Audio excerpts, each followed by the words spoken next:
परिवर्ती अनुपात का नियम क्या होता है, जिसे घटते बढ़ते अनुपात का नियम भी कहा जाता है। घटते बढ़ते अनुपात का जो नियम होता है उसका संबंध अल्पकाल से होता है। हमने उत्पादन के नियम चैप्टर में समय अवधि को दो भागों में बांटा है।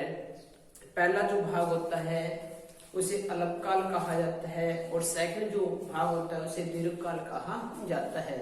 अल्पकाल समय की वो अवधि होती है जिसमें उत्पादन के साधनों को दो भागों में बांटा जाता है। एक तो स्थिर साधन होते हैं और एक परिवर्तनशील साधन होते हैं। अल्पकाल में श्रमिक एक परिवर्तनशील साधन और बाकी सभी साधनों को स्थिर माना जाता है। परिवर्ती अनुपात का नियम क्या होता है?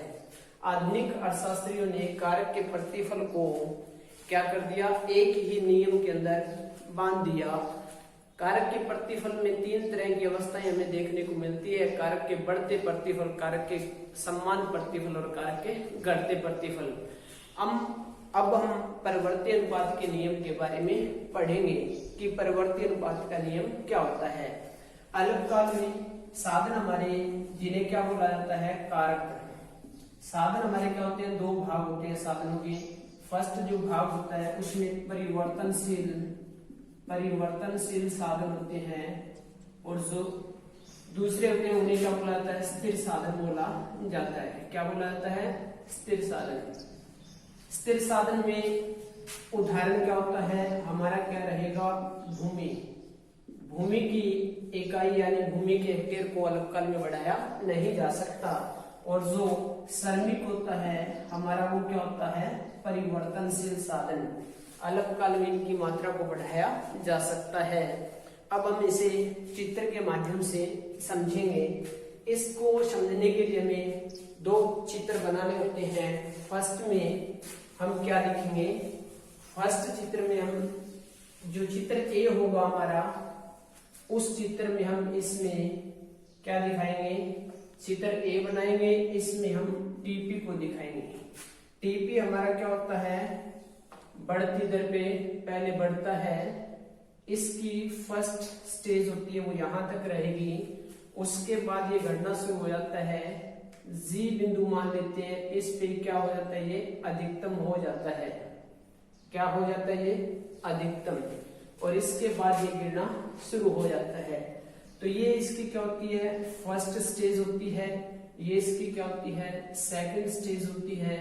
और इसके बाद ये क्या है, टीपी अधिकतम होता है। टीपी क्या है, इस बिंदु पर अधिकतम। और इस चित्र के साथ साथ यहाँ पर क्या है, परिवर्तनशील साधन दिखाया जाएगा। क्या दिखाया जाएगा, परिवर्तनशील साधन। और यहां पर क्या दिखाया जाएगा, टीपी जो हमारा क्या होता है, कुल उत्पाद होता है। इसी के साथ एक नया नीचे चित्र बनाऊंगा। इस चित्र में एपी और एमपी को दिखाया जाएगा। इस चित्र में किसको दिखाया जाएगा, एपी और एमपी को दिखाया जाएगा। अब मैं आपको ये बताना चाहूंगा कि एपी और एमपी क्या इसके बिल्कुल साथ साथ क्या करते हैं, कम होते हैं, अधिक होते हैं। यहाँ एमपी ऋणात्मक हो जाता है इस बिंदु के बाद। यहाँ पर एमपी पी बिंदु पर 0 रहता है और एपी इसकी तुलना में कम तेजी से बढ़ता है, कभी भी ऋणात्मक नहीं होता। अब इस चित्र में क्या परिवर्ती अनुपात का नियम दिखाया गया है। पहली अवस्था में यानी फर्स्ट स्टेज में हमने क्या देखा कि स्थिर साधन के साथ जैसे ही मैंने परिवर्तनशील साधन को लगाया तो कुल उत्पाद बढ़ती दर पे बढ़ता है। अब हम समझेंगे कि बढ़ती दर पे बढ़ना क्या होता है। बढ़ती दर क्या होती है, बढ़ती दर का मतलब है कि 1 एकड़ भूमि के साथ जैसे ही मैं स्थिर साधन को लगाता हूं, 1 एकड़ भूमि के साथ जैसे ही मैं स्थिर साधन के साथ परिवर्तनशील साधन की इकाई को लगाता हूं, तो जो हमारा टीपी है, पहले 2 फिर 5 फिर 9, इनके बीच अंतर कितना हुआ, एक श्रमिक लगाया उसी हेक्टेयर भूमि पे 2 का उत्पादन हुआ, दूसरा लगाने से 2 से बढ़कर के 4 होना था, पर हुआ कितना, 5।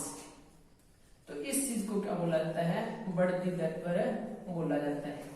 यानी स्थिर साधन को साथ परिवर्तनशील साधन की इकाई को बढ़ाने से जो टीपी होता है हमारा अधिक तेजी से बढ़ता है।